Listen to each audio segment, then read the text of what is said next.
There's a story I once heard about a man who spent years building a bridge. Not a literal bridge, a metaphorical one. Every morning, he'd wake up before sunrise, lace up his boots, and go back to the site. The work was hard. Most days he was alone. He was laughed at, ridiculed. Storms came, floods washed away months of effort. But every morning he came back and laid one more stone. And when asked why he kept going, his answer was simple: because there's someone on the other side who needs to cross. That is the power of purpose. When we talk about developing an unbreakable positive mental attitude, most people start by thinking it's about staying cheerful, looking on the bright side, or repeating affirmations, but those are the outcomes, not the foundation. If we want to talk about building something unshakable, something that holds strong under pressure, we have to start deeper. We have to begin with the question, why? Why do you get out of bed in the morning? Why do you choose to keep moving forward even when it's hard? Why does it matter that you don't give up? Most people don't know. Not really. They might say for my family or for my job or because I have to, but that's not purpose, that's obligation. An obligation might keep you going for a while, but it won't make you resilient. Purpose does. Purpose is the reason you want to show up, not the reason you have to. And it's that want to, that deep inner drive that gives rise to a mental attitude no setback can defeat. People with unbreakable positivity don't see life through rose-colored glasses. They see it fully, the pain, the uncertainty, the disappointment, and still choose hope. Still choose progress, still choose to believe there's something worth fighting for. But they don't make that choice because it's easy. They make it because they know their why. Think about a time when you were completely lost, mentally, emotionally, maybe even spiritually. And now think about what helped you find your way back. I promise you it wasn't a quote on the internet. It wasn't some surface level motivational video. It was something or someone that reminded you of your reason, something that reconnected you to meaning.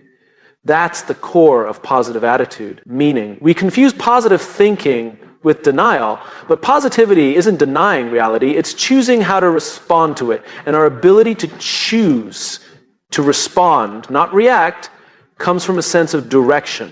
That direction is purpose. And there's a reason that in the most grueling military training in the world, like Navy SEAL Bud/S, they don't just test physical strength, they test the why. Because once your body is done, it's your mind that has to carry you. And the mind can't carry you far without a reason. The recruits who quit didn't suddenly become weak, they lost their why.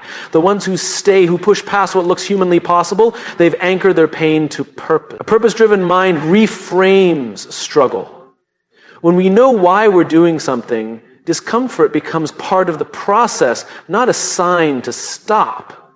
Just like a mother endures labor, not because she enjoys pain, but because she knows what's on the other side. That's not toxic positivity. That's clarity. That's power. I remember talking to a teacher in an inner city school who was chronically underfunded, overwhelmed, and constantly dealing with systems that seemed designed to fail, and yet she smiled every morning. She found joy in the smallest breakthroughs. When I asked her how she stayed so positive, she said, "Because I teach him," and pointed to a boy in the back who just weeks earlier had been labeled unreachable. She had found her why in a sea of reasons to give up. That's what keeps people going. That's what makes a mental attitude bulletproof. If you want to develop a truly unbreakable, positive mental attitude, you have to stop chasing motivation and start chasing meaning. Motivation is unreliable. It comes and goes with the weather. But meaning roots you. It reminds you who you are and what you're fighting for. The good news is that purpose isn't something you're born with or without. It's something you uncover. And the way to uncover it is to ask better questions. Not what do I want to achieve, but what problem am I willing to struggle for? Not what makes me happy, but what makes me come alive even when it's hard. Because the truth is, what makes us come alive rarely comes easy. And the things worth having rarely come without resistance. Your purpose might not be grand or glamorous. It might not be what society puts on a billboard. It might be as quiet as showing up for your little brother, as humble as helping someone learn to read, as steady as building a business that puts people first. But whatever it is, once you know it, you'll have something no challenge can take from you. Direction. When life hits, and it will, the people who bend and break are the ones who are walking without direction. But the ones who rise, the ones who find light in the middle of chaos, are the ones who remember their reason. They may get knocked down, but they don't stay down, because they're not just standing for themselves, they're standing for something. We all want to feel positive, hopeful, strong, but positivity isn't a feeling, it's a choice born out of clarity. And clarity begins with why. So if you want to develop a mental attitude that doesn't crumble in the face of uncertainty, that doesn't shatter when plans fall apart, don't start by trying to think happy thoughts. Start by asking yourself why it matters that you keep going. Who are you doing this for? What future are you helping build? What cause are you tied to? Because once you know that, truly know it, you won't have to force a positive mindset. You'll become it. There's a fundamental misunderstanding about failure that quietly undermines our ability to grow. We've been taught, consciously or not, that failure is something to be avoided, something shameful, a mark of weakness.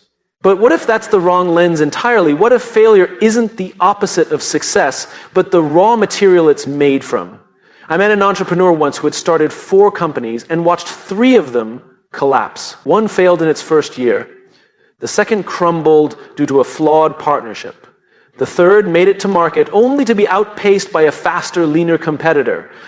And yet, when you spoke to him, there wasn't a trace of bitterness in his voice. There wasn't even regret. In fact, he called those failures the tuition I paid to learn how to build something real. That mindset didn't come from blind positivity. It came from a decision, the decision to redefine failure. When we're young, we're rewarded for getting it right.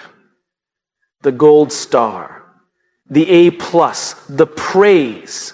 We learn that success equals approval. And so we grow up terrified of getting it wrong. But here's the truth that no one tells us early enough.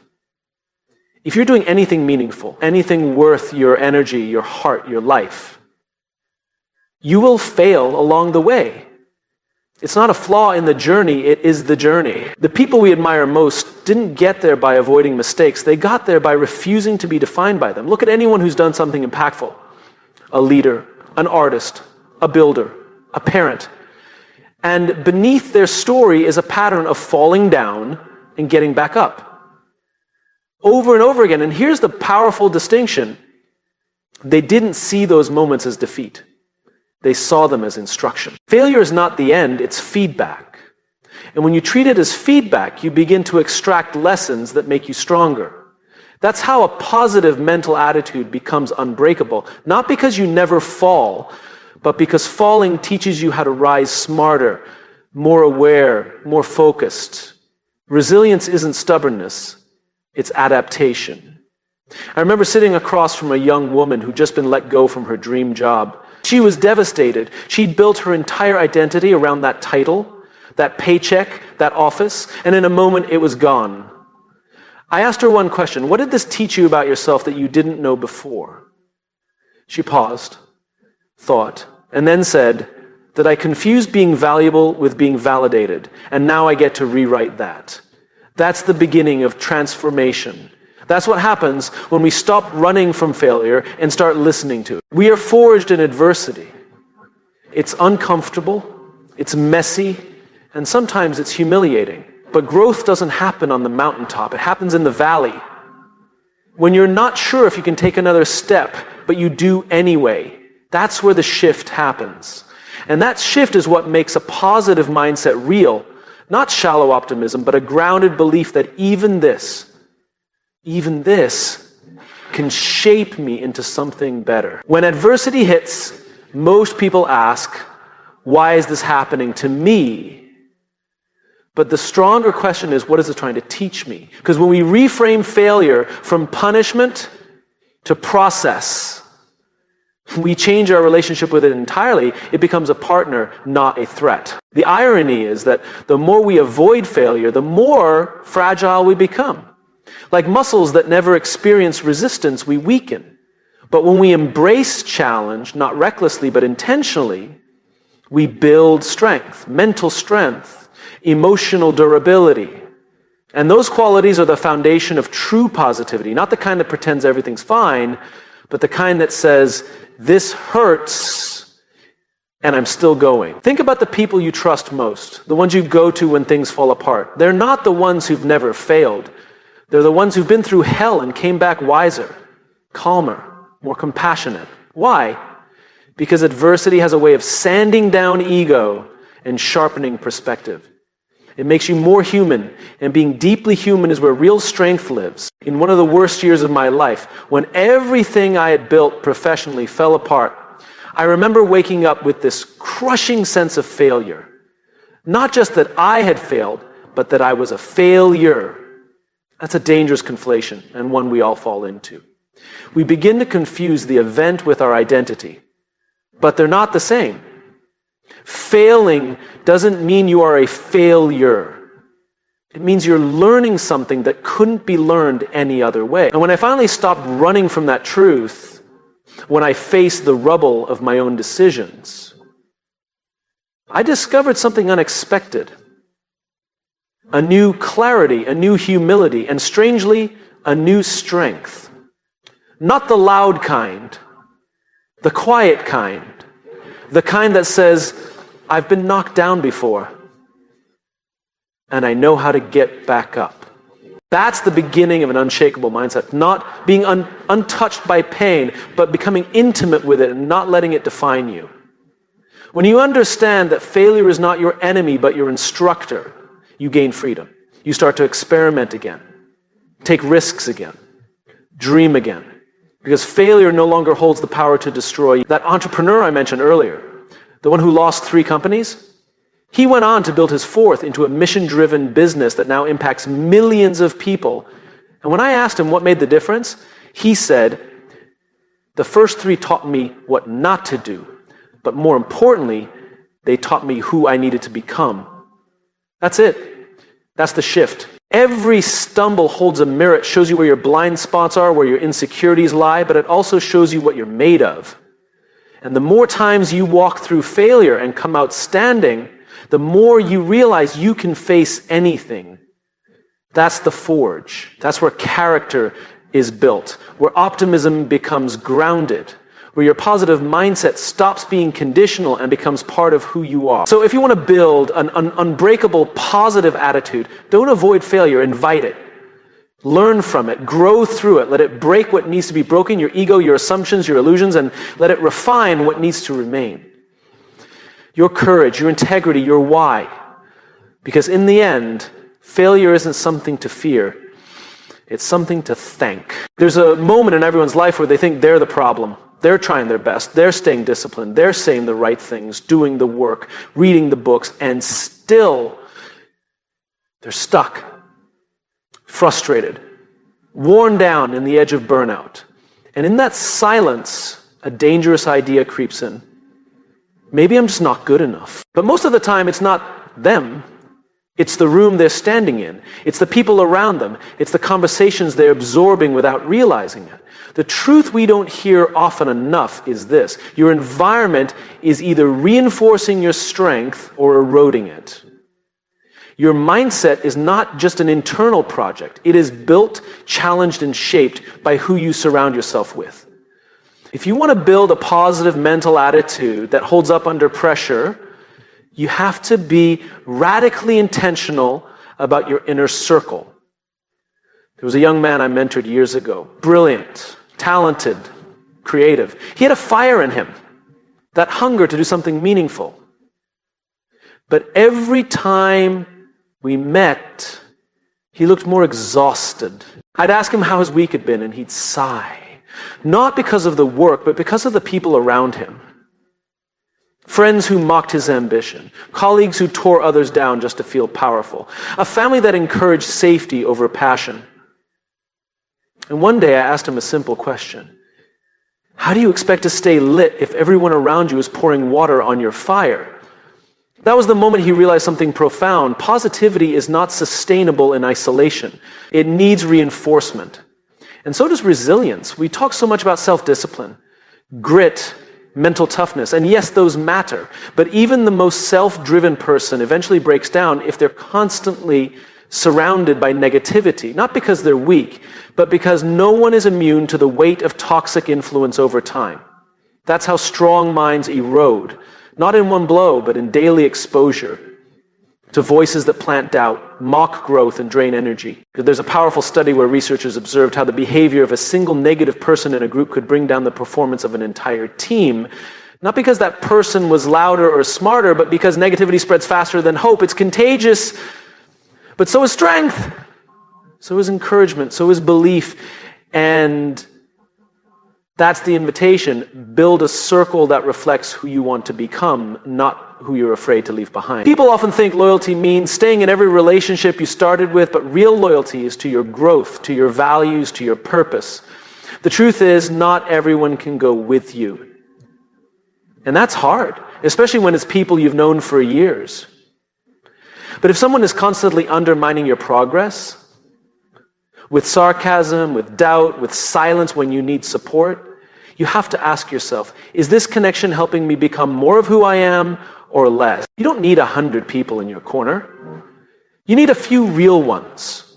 The ones who challenge you when you're making excuses, who remind you what you're capable of when you forget, who see the person you're becoming and speak to that version of you, even when you're not there yet. One of the most powerful moments in any person's growth journey is when they realize that energy is more important than approval, that you don't need everyone to agree with you, like you, or even understand you, but you do need people who energize you. Because energy builds momentum, and momentum builds belief. I worked with a CEO once who was struggling to lead with vision. Every strategy session felt flat. Every bold idea was met with resistance. His executive team, though brilliant, had become a culture of caution. We can't do that. That's not how it's done. It's too risky. And I asked him, what would happen if you changed the room, not just the plan? So he did. He brought in new energy, new minds, people who weren't afraid to ask what if. Within a year, that company had not only grown, but it had rekindled something more valuable than profit, purpose. Sometimes the breakthrough isn't a new tactic, it's a new table. Look around your life. Who do you spend the most time with? What are those conversations doing to your mindset? Are you being pulled forward or held in place? Are your ideas being nurtured or mocked? Are your values being affirmed or slowly compromised? You can't build an unbreakable positive attitude while staying surrounded by people committed to seeing the worst. It's like trying to stay dry in a downpour while standing still. You either move or you get soaked. This doesn't mean cutting people off harshly or turning cold. It means recalibrating proximity. You can still love people from a distance, still care about them, but your mental environment is sacred. If you want to lead, if you want to grow, if you want to remain strong in the storms of life, then you need voices around you that protect your fire, not extinguish it. Find people who remind you of your why, who speak life when you doubt yourself, who celebrate your wins and hold you up in your losses, who don't just agree with you but challenge you in a way that sharpens, not shames. Those are the people who help build something unshakable inside you. Because it's not just what they say, it's who they are.